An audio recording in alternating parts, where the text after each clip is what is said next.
Okay, picture this. You're out on the trail, really pushing yourself, or maybe just feeling that familiar ache after a super long day on your feet. You're miles from anywhere, really, no specialized help, but your body's sending signals it needs attention. Yeah. What if you had the power to heal, to recover, right there, with nothing but your own two hands? That's exactly what we're diving into today. This deep dive is all about empowering you with simple yet incredibly effective self-massage techniques, specifically for the outdoors. We're digging into Self-Massage for the Outdoors by Tyler Kragerud. It's a field guide, really, aimed at helping folks on the trail, in the field, and on the front line. Yeah, finding those quick, effective ways to heal, rest, and recover for the next day's adventure. And what's really key here, why this matters so much for you, is that whether you're a serious hiker or, just someone who loves the outdoors or even just on your feet a lot, this knowledge isn't just a quick fix. It's more like a pathway, right? To understanding how to prevent injuries, boost your performance. And really get in tune with your body, listening to what it needs. It's about self-mastery, in a way. Okay, so we've set the scene. But what's the real driver here? The urgent why behind needing these techniques, especially now? Well, the physical toll of being outdoors. It's more significant than people might think. Totally. I saw some stats. Did you know around 45% of thru-hikers on the Pacific Crest Trail, the PCT, they experience injury or significant aches? That's almost half. Yeah. And get this, over 89%, almost 90% of the worst issues are tied to the lower leg, foot, ankle, and knee. Wow. Foot injuries alone, nearly half the total. That really underscores the vulnerability, doesn't it? And the author Tyler Kragerud, he connects this right back to his own experience. The wildland firefighting. Exactly. 2 summers doing that. He talks about being just wiped out at night, kicking off those heavy boots, Well, I can imagine. and instinctively just rubbing his feet. Pure exhaustion. He said he just wished he'd known then what he knows now. About how to actually use those few minutes, right? Those crucial 5 or 10 minutes at the end of a brutal day to really maximize healing. Precisely. And he brings up something I've definitely thought about, the practicality of all the tools. Foam rollers, lacrosse balls, they're great, but Yeah, but try packing one for an ultralight trip on the PCT, or if you're deep in the backcountry. or if you're already loaded down like those firefighters or military folks he mentions, it's just not feasible. It's like bringing, I don't know, a coffee maker. Yeah. So the guide really pushes back against that reliance on external tools. So what's the alternative he proposes? It's a pretty revolutionary idea, actually. The core belief is that the best tools for self-massage and healing are already present within us. Meaning our own bodies. Exactly. Your hands, your wrists, forearms, even your elbows. These are the tools. They're not just enough, he argues. They can actually be superior for getting into stuck tissue, boosting circulation, restoring movement. Especially when you're out there with nothing else. Right. It's about leveraging what you inherently possess. So the payoff for you, the listener, it's not just about making the pain go away in the moment, is it? No, not at all. The real power is in building resilience. It's about training your body to adapt, to actually get stronger from the stress of adventure. So regular self-care means fewer injuries, better performance. Increase efficiency and honestly, just more enjoyment out of whatever you're doing. You're working with your body, not just pushing it until it breaks. Okay, so if the why makes sense, let's get into the how. The guide lays out this really neat framework, 4 basic categories of self-massage, your toolkit, basically. Exactly. First up is mobilization, or MOBI. Think gentle movement around a joint. Like jostling, shaking. Yeah, jostling, shaking, circling, even a gentle pull. It sounds simple, but it's about creating space in the joint, improving lubrication. Making things move smoother. Right. And it can even help break up minor scar tissue. Plus, it has this calming effect on your nervous system. Okay, and MOBI, got it. What's next? Next is deep tissue massage, DTM. This is where you use those built-in tools. We mentioned fingers, knuckles, maybe an elbow. Getting in a bit deeper. Exactly. Working at a depth that creates real change. The aim is to lengthen muscles, clear out knots, that sort of stuck, roopy feeling you can get. Right. But how deep do you just go for it? Good question. The key is aiming for that hurts so good sensation. You know the one. Mm-hmm.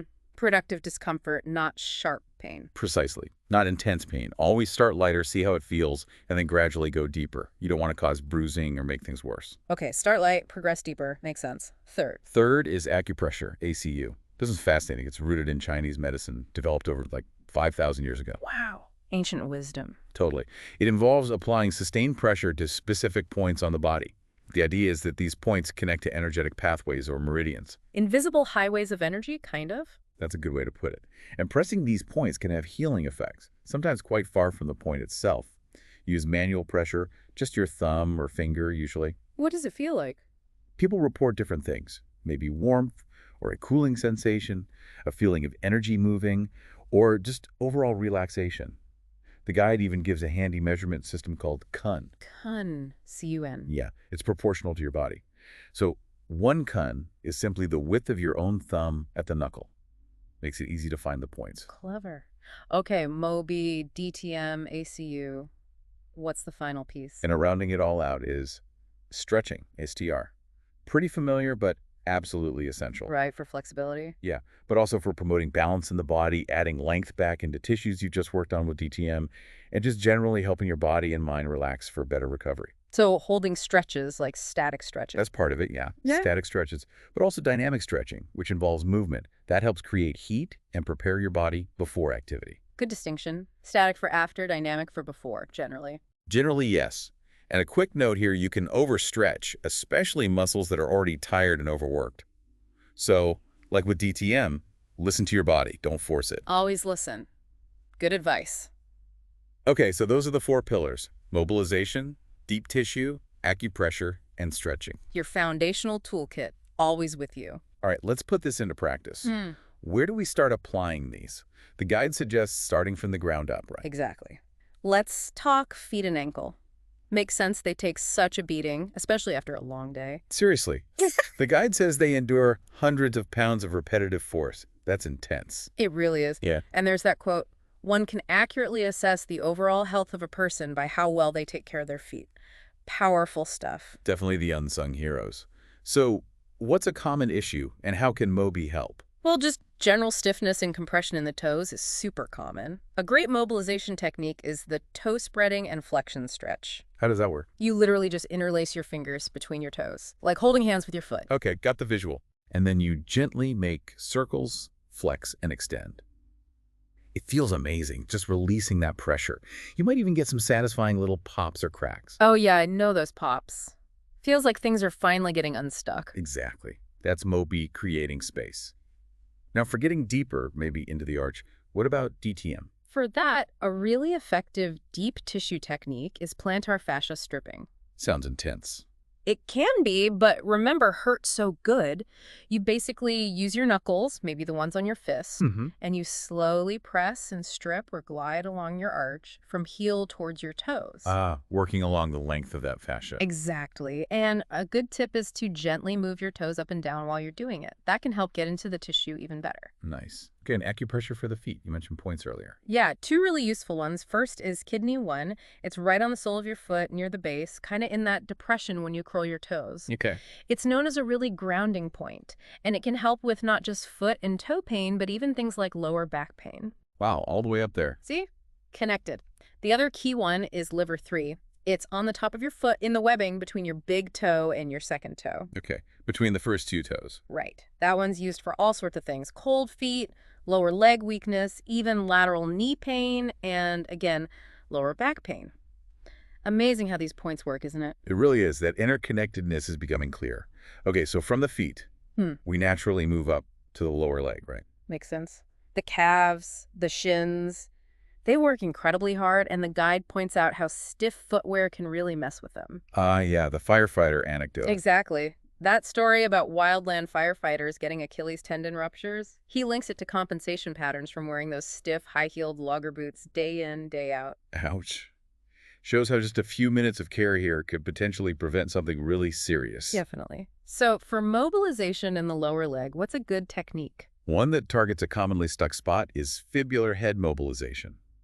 The fibular head is that little knobbly bone on the outside of your leg, just below the knee. Okay, yeah, I can feel that. It often gets kind of stuck or restricted deep in there. So you use your thumb to gently press and mobilize it, creating a bit of space.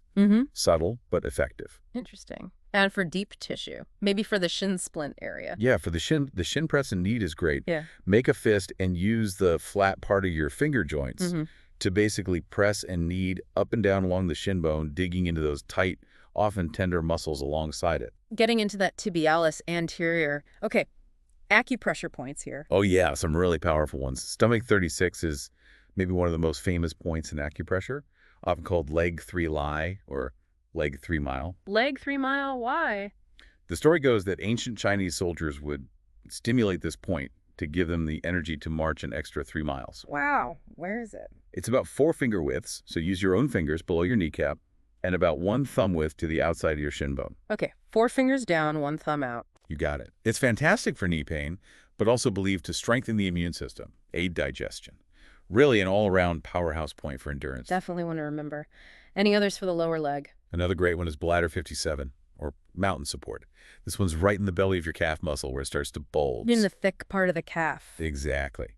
Great for acute leg pain, cramping, Achilles issues, heel pain. Really good for immediate relief in the calf area. Excellent. Okay, feet, lower legs. Cool. Logical next step is the knee. Yep, the knee. Such a complex joint where 3 major bones meet. And its health, as the guide stresses, is so closely tied to everything else. I like that quote from James Earls.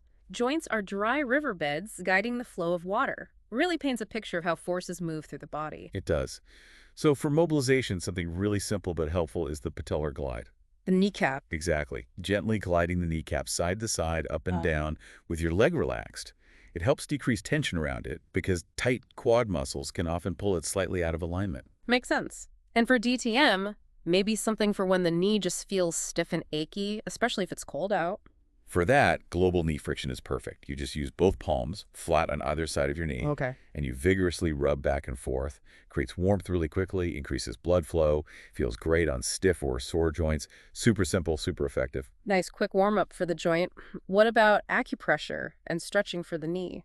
The guide lists several key acupressure points right around the knee, ST34, ST35, ST36, which we mentioned, GB34, all targeting different aspects of knee pain and function. And for stretching, something like simple kneeling, if comfortable, can help gently open the knee joint and stretch the quads leading into it. Good options there. All right, moving up again to the powerhouse. The thigh. The quads and hamstrings, yeah, absolute workhorses.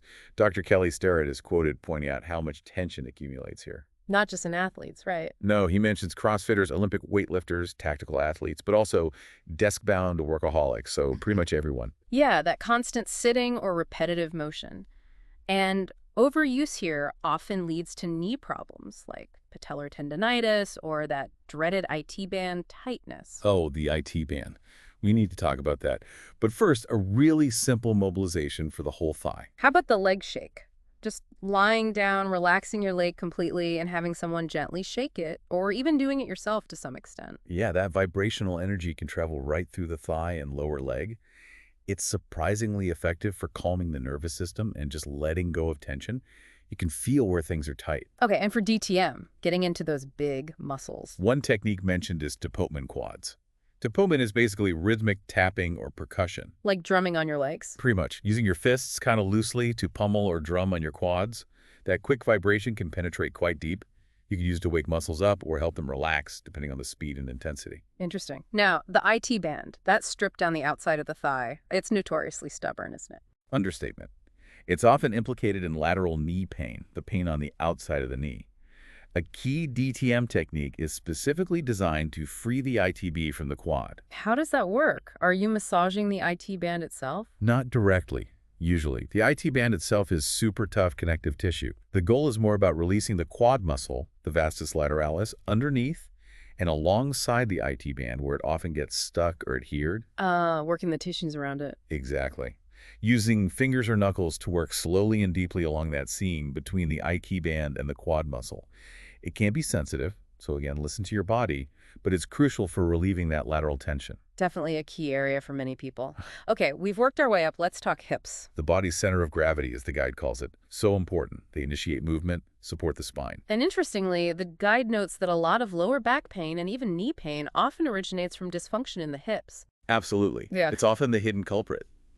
Philip Beach, a DO, is quoted calling the full squat the quintessential posture of repose, which really highlights how important that deep hip and ankle mobility is for overall health. Something many of us have lost. So how can we mobilize the hips? A great gentle mobilization is windshield wipers. You lie on your back or maybe rest up on your hands, knees bent, feet flat on the floor. Okay. And you just gently let both knees fall over to one side then the other, like windshield wipers. Allow your hips to move with your thighs. It gently rotates and releases tension through the whole hip and lower back area. Simple. Feels good. What about DTM for the hips, especially the glutes? They do a lot of work carrying packs or even just standing. Oh, yeah. Targeting the glute medius TFL area with kneading can be really beneficial. That's kind of the upper outer part of your buttock and hip area. That spot that gets sore from hiking. Exactly. Those muscles work overtime stabilizing you. Using knuckles or fingertips to knead into tight bands there can provide a lot of relief. And acupressure for the hips. A major point is GB30. It's located deep in the gluteal muscle, kind of the center of your buttock. You often have to press quite firmly to find it. Okay. What's it good for? It's considered a major trigger point and acupressure point for lower back pain, hip pain, leg pain, even sciatica symptoms. Really powerful for releasing deep tension in that whole region. Again, highlighting that connection between hips and lower back. It absolutely does. Which brings us perfectly to this overarching concept. The kinetic chain. Exactly. Pavel Tsatsouline's quote nails it. Everything in your body is interrelated, and isolation is a myth. Yeah, the guide really emphasizes that the spot where you feel the pain is rarely the root cause. That's a huge shift in thinking for a lot of people. It really is.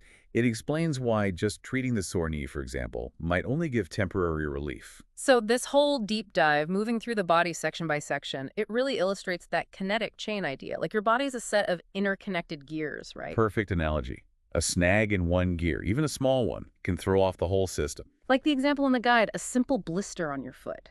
Seems minor, but... But it makes you change how you walk, maybe just slightly.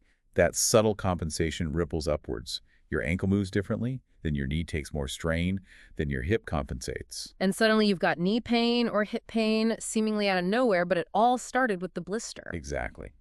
Or the other example, jaw tension from stress. Clenching your jaw. Can lead to tight neck muscles, which restricts your spine, which affects your hips. It's all linked. It truly is all connected. So the big takeaway here is if you have persistent pain somewhere, try exploring areas above or below it using these techniques. You might uncover hidden patterns, gain much greater self-awareness about how your body works and compensates.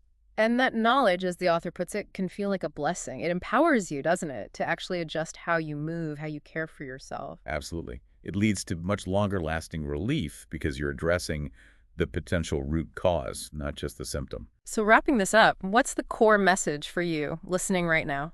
It's that you now have this foundational understanding, these practical, no-tool-needed self-massage techniques. They're designed to keep you out there adventuring, working, just living with more comfort, more efficiency. It really comes down to listening, doesn't it? Tuning in to your body's signals. And taking proactive steps for your own well-being, using your own hands to heal yourself. So here's a final thought to leave you with.